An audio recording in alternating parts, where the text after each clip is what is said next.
أعوذ بالله من الشيطان الرجيم. بسم الله الرحمن الرحيم.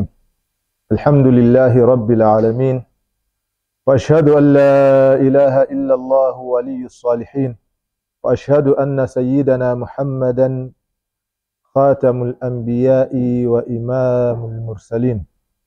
اللهم صل وسلم وأنعم وبارك وتكرم وتمنن وتفضل على هذا النبي الأمين وعلى آل بيته الطيبين الطاهرين وعلى أزواجه أمهات المؤمنين وعلى أصحابه الغر الميامين وعلى التابعين والتابعيهم بإحسان إلى يوم الدين. ثم أما بعد، أبربي بفي أبا الهداية إسلام ميديا، السلام عليكم ورحمة الله wabarakatuhu. Amatendo amajjuvuga Allahu tabaraka wa taala agatali mbukendeevu bonna, tumutendereza entakera, tumusuuta, tumwogerako nga bw'ateekeddwa okubeera nga ayogebwako. Saba Allah asse okusaasira ebyengera n'emirembe ku w'ekitiibwa nabbi waffe Muhammadin sallallahu alayhi wasallama, eyakola kaweefube n'atutuusaako meseji eno enzijuvu, meseji ennungi, meseji ebuna obulamu bw'omuntu yenna. Nga bwe tuli nti tugenda mu maaso ne series zaffe ez'omusomo ogugamba nti shumuliyatu al-Islam, okubuna kw'Obusiraamu. Obusiraamu diini ebuna omuntu yenna. Diini erimu ebyenzikiriza nga bikwatagana n'embeera y'omutima n'omwoyo n'ennafsi. Diini erimu ebyenkolagana. Diini erimu ebyobufuzi. Diini eyogera ku ebyokusoma. Diini eyogera kubeera nti okola n'okubeera nga weekulaakulanya. Diini eyogera ku buweereza, nga obuweereza bujja nga bubuna okuweereza abantu bonna. Diini eyogera ku mbeera y'omuntu yonna ng'egyetoolodde. Obusiraamu tebukoma ku ssala, Obusiraamu tebukoma ku zaka, Obusiraamu tebukoma ku byenzikiriza byokka ne bukugamba kati ebyensi tukutadde, wabula Allah yatuwa full package. Yatuwa Obusiraamu nga bujjuvu era nga bumalayo fields zonna ez'obulamu.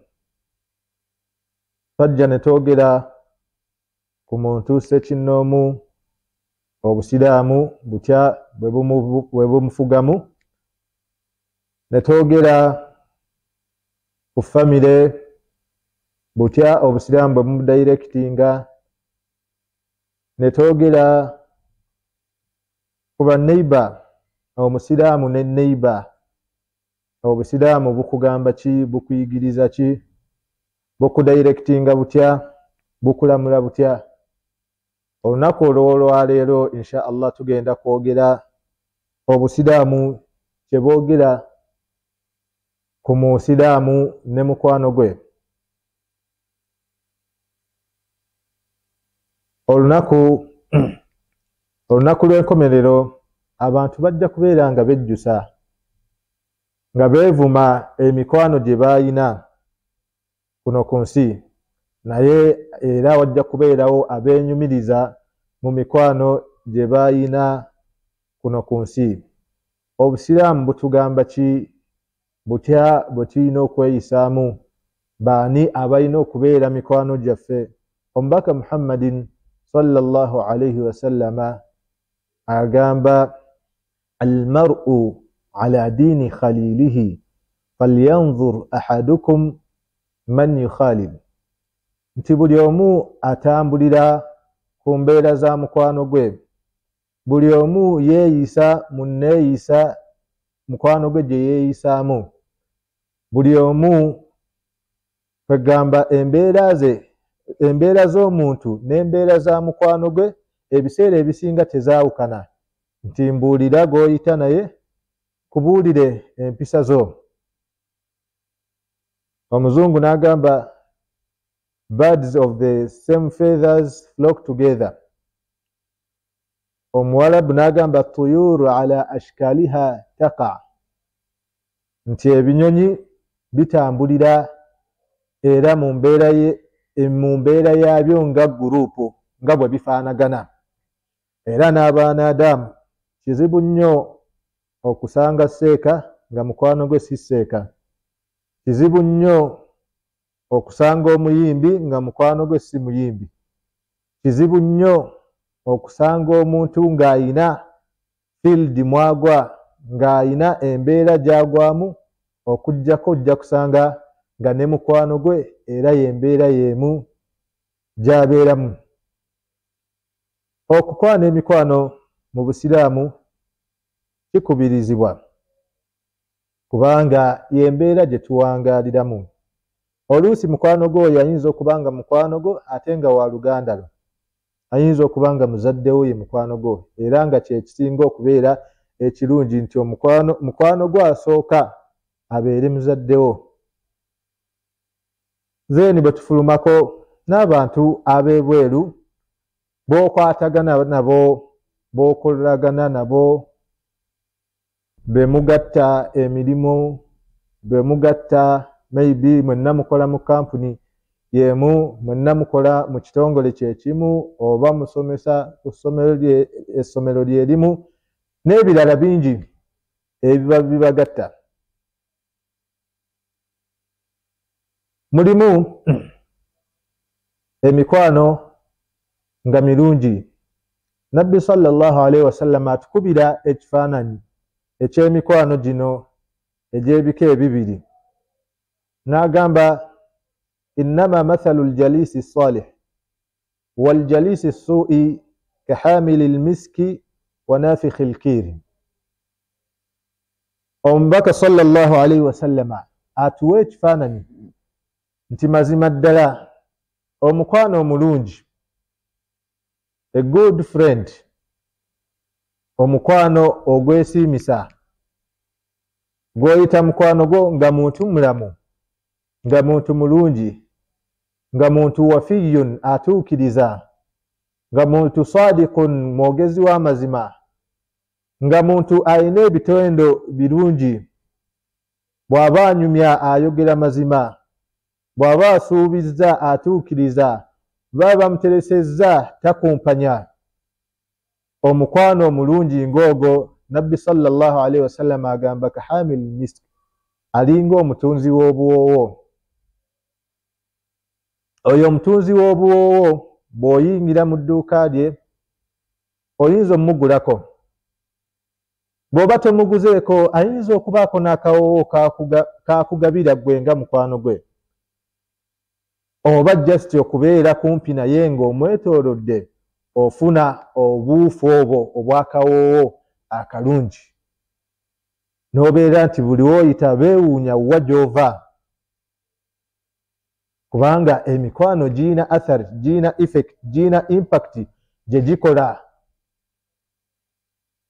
Either eyinza okubeera effect ng'eri ijabi, ng'eri positive, oba effect ng'eri salbi, eri negative. Nabbi kyava atugamba tunuulira ani g'ofuula mukwano gwo, ani akusemberera, ani gwe weebuuzaako, ani g'obuulira ebyama byo, ani g'obuulira ebikukwatako. Kati swahibuwo mukwano gwo oyo ayina kubanga avaako birungi nga bw'olaba omutunzi w'obuwoowo, omufunako akawoowo akalungi. Mu mbeera emu oba endala agenda kukugasa. Either ayinza okukugasa n'ebigambo ebirungi, ne advice ennungi, n'okukuluŋŋamya bwe kuba mu bizinesi n'akugamba bizinesi eyo gy'oyagala okukola mu kifo mw'ogitadde tekola, ate bizinesi esinga okukola mu kifo ekyo wandibadde oteekamu bizinesi bweti. kati oyo ye mukwano go omulungi. N'agamba wanafikhil kir, waliwo omukwano nga mukwano mubi, ayina bad impact, ayina obuufu obubi bwakuteekako, kubanga nafikhil kiri y'omuntu ayokya ebyuma. Omubaka sallallahu alaihi wasallama atukubira ebifaananyi mu mbeera mwe tuwangaalira tusobole okusika message ye n'okugitegeera, kubanga Allah yamuwa jawami'ul kalim, ayogera ebigambo nga bifunda nga bitono nnyo naye nga amakulu gaabyo magazi. Kati atuwe ekifaananyi eky'omukwano omulungi y'omuntu atunda obuwoowo, n'omukwano omubi y'omuntu ayokya ebyuma. Bw'otuula n'omuntu oba bw'otuula kumpi n'awantu w'ebyokyeza ebyuma, imma an yukhrika thiyabak, buno obuntu obusammuka obuva ku byuma bujja kusammukira engoye zo beere nga buzookya. Wa imma an tajida minhu rihan khabitha, oba oveewo ng'owunya empunya etali nnungi, ng'ovaamu olusu oluvudde ku byuma. Kati gwe mukwano omubi, mukwano go atamanyi nti omusiraamu asaala, mukwano go atamanyi bigambo birungi ebiyisibwa ku lulimi, nga buli ekifuluma ku lulimi lwe kigambo kinene, buli ekifuluma ku lulimi lwe kigambo kya buwemu, buli ekifuluma ku lulimi lwe kigambo tekiriimu nsa, si kya mu mpisa, si kya mu bantu. Oyo taba mukwano mulungi. Era oyo Nabbi sallallahu alaihi wasallama atukubiriza okubeera nga tumwewala. Allahu tabaraka ta'ala ayogera ku mukwano omubi ku lunaku lw'enkomerero, al akhillau, ab'emikwano yawma idhin ba'duhum li ba'din aduwwun illa almuttaqin, ab'emikwano abadde nga bakolagana nga bwe bagenda mu business, mu byobusuubuzi, batambula bonna, bagenda China, ne bagenda Turkey, ne bagenda Misiri, ne bagenda ne baba na conference, ne babanga family zaabwe zikolagana, ne babanga mu mbeera nnyingi bakolagana. Naye mwana wattu, singa omukwano ogwo tegubagattako kubeera nti gubazza eri Allahu tabaraka wa ta'ala, gubazza eri empisa ennungi, gubazza eri ebigambo ebirungi, gubazza eri enkolagana ennungi, bajja kufuuka balabe na balabe ku lunaku lw'enkomerero, okuggyako abo abayina omukwano gwabwe nga gulimu eddiini, omukwano gwabwe nga gulimu ensa, omukwano gwabwe nga gulimu values. Si buli omu nti alina kubeera mukwano gwo. Mukwano gwo alina okuba ne kyakugattako nga kiri positive, nga kirungi. Mukwano gwo alina okuba nga asobola okukuuma okukuumira ebyama. Mukwano gwo alina okuba nga asobola okukuwabula. Mukwano gwo alina okuba nga asobola okukugumiikiriza. Ne bw'obanga, kubanga mu buwangazi bwaffe ffenna teri atakusa munne, teri mujjuvu mu mbeera ze. Kati mukwano gwo omutuufu alina kuba nga asobola okubeera nga yatahammal, akugumiikiriza, akugumira, akuyiirawo nga bw'eri enjogera y'ennaku zino nti akuyiirawo omubiri. Kigambibwa nti Imaamu Shafi'i yayina mukwano gwe. Mukwano gwe oyo n'alwala. Imaamu Shafi'i n'agenda abeere nga amulambula. Imaamu bwe yalaba ku mukwano gwe n'embeera gy'alimu, n'abeera nga anakuwala. Ennaku gye yafuna n'ennyiike ku lw'embeera mukwano gwe gy'alimu, naye kennyini bwe yadda ewaka n'alwala. Mukwano gwe ono bwe yamulambula n'alaba ku mukwano gwe n'asanyuka, Allah n'aba nga amuwa shifa, n'awona. Ate n'awulira amawulire nti Imaamu eyazze okumulambula mukwano gwe yalwadde naye n'abanga azzaayo maarufu ng'atuukiriza nga mukwano gwe bwe yamulambudde n'abeera nga naye akola ki amulambula. Imaamu Shafii bwe yalaba ku mukwano gwe n'abeera nti naye yafuna amaanyi, Mungu n'abeera ng'amuwonya. N'ayogera ebigambo bino nti marida alhabibu fa'udtuhu, mukwano gwange yafunamu obunafu, yafunamu omusujja, yafunamu obulwadde, fa'udtuhu nembeera nti ntuukiriza nengenda mulambuleko. Bameka mu mikwano gyo? Engombo eziriwo ennaku zino zeewuunyisa abantu, alaga nti ye yekka y'omulungi. Abantu bankwe emikwano si mirungi, naye abaffe ggwe agamba nti abantu si balungi, gwe obulungi bwo obupimira ku ki? Abaffe weeyisa otya eri abo b'ogamba nti baali mikwano gyange, twali tulowooza gyali mikwano gyange, buli omu ayogera asonga mu mulala, naye sooka weetunuulire abo b'olangira okubeera nti tebakuuma mukwano, abaali mikwano gyo nga kati tebakyakulabawo.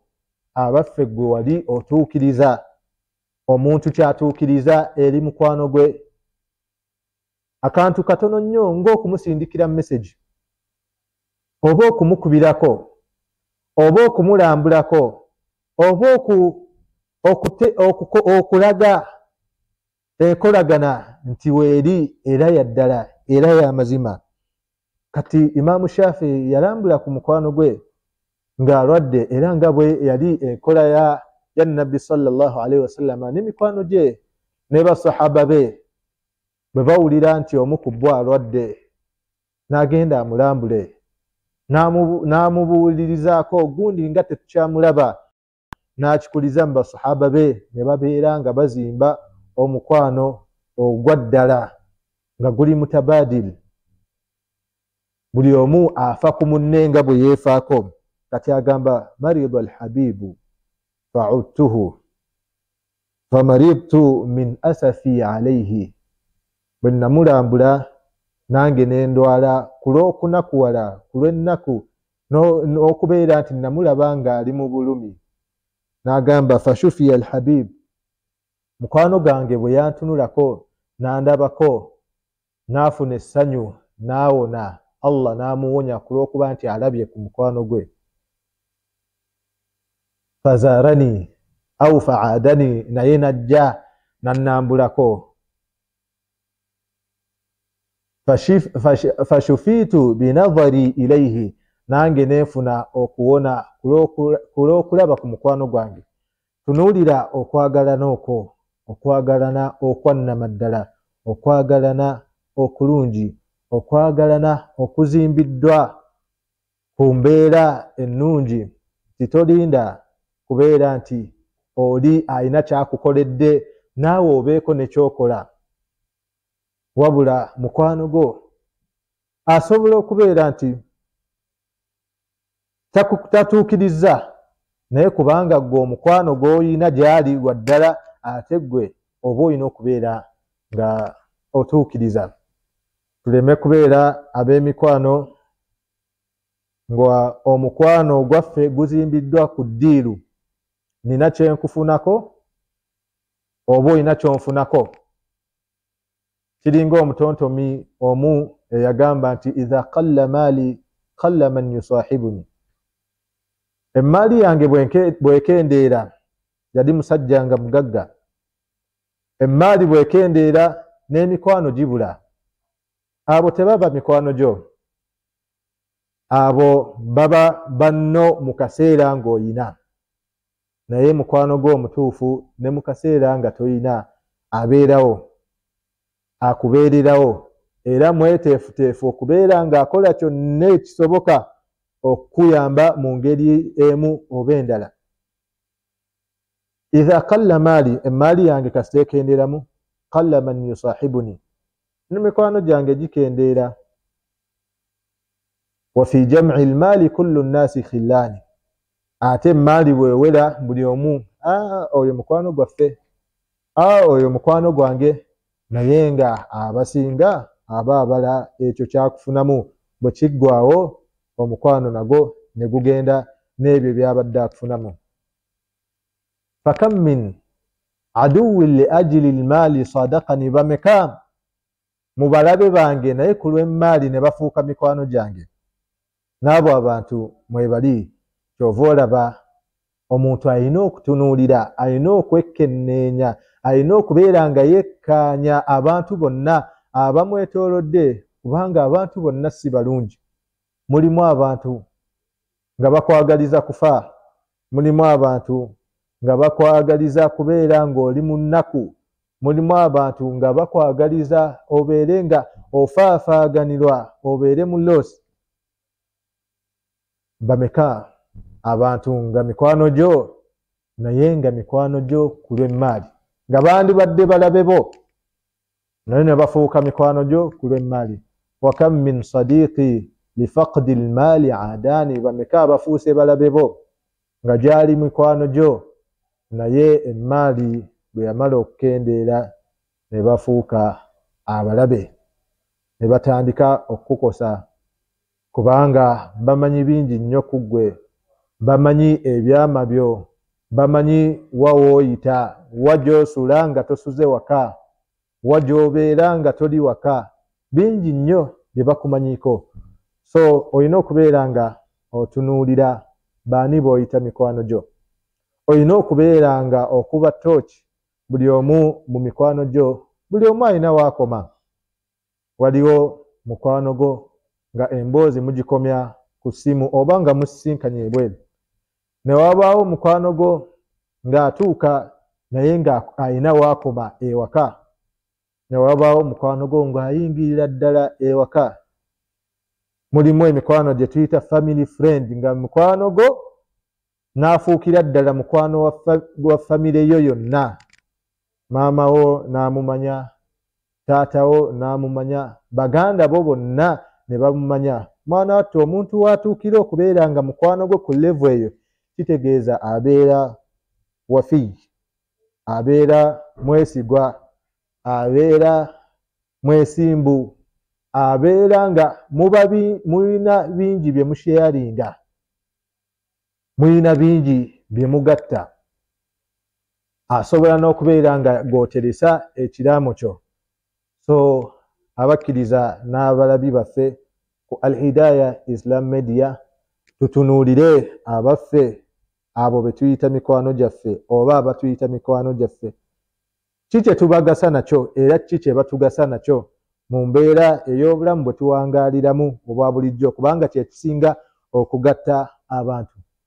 Then ne mu mbeera ey'obulamu obunaddako, mu mbeera ey'eddiini, kubanga abantu abo Allahu tabaraka wa taala ku lunaku lw'enkomerero abatekedde empeera ennene, ajja kukoowoola abaayagalana ku lulwe, abaayagalana ku lw'eddiini, abaayagalana ku lwa Nabbi sallallahu alaihi wasallam, abaayagalana ku lw'empisa ennungi, abaayagalana ku lw'enneeyisa ennungi, ku lw'ensa n'obugumiikiriza n'okukola da'wa n'embeera zonna ezirimu obulungi eri abantu be beetoolodde. Tusaba Mungu subhanahu wa ta'ala atufuule emikwano emirungi eri mikwano gyaffe, ne mikwano gyaffe abafuule abalungi gye tuli, atugiremu atulonderemu emikwano eginaatugasa kuno ku duniya ne ku nkomerero, atutaase emikwano eginaatukosa, kubanga teri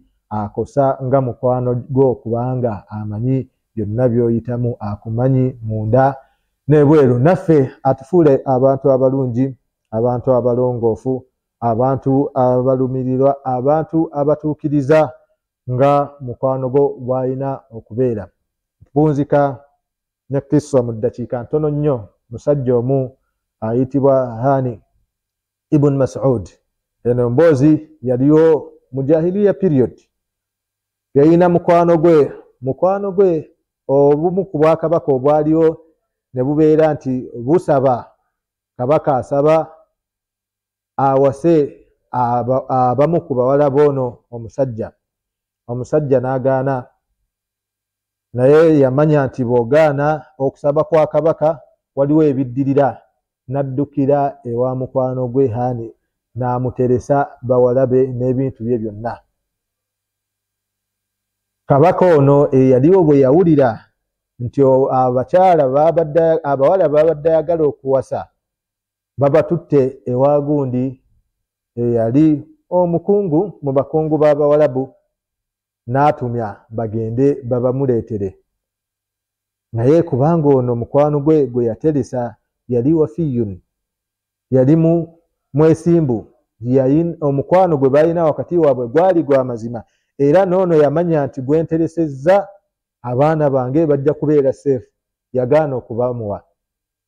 Kabaka n'anyiiga n'asindika amagye gabeere nga gamukolako.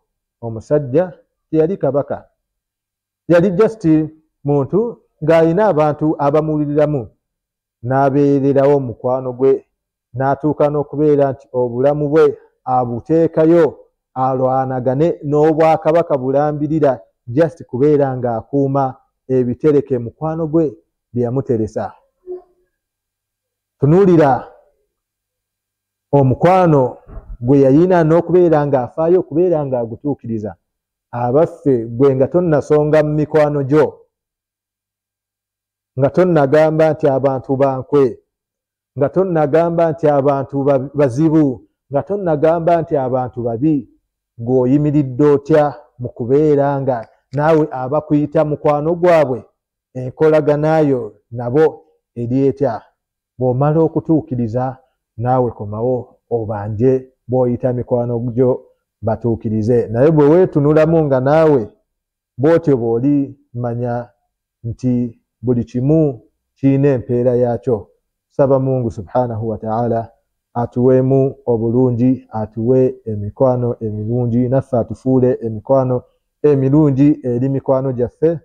Wa sallallahu wa sallam ala sayyidina Muhammadin wa ala alihi wa sahbihi wa sallim, walhamdulillahi rabbil alamin. Sigadde nze Usama Mansur Kambale, emabega wa kamera tulina Sheikh Abdurrahman Sudaisi Kigozi ku Al-Hidayah Islam Media. Mweyongere okubeera nga mutugoberera. Assalamu alaikum wa rahmatullahi wa barakatuh.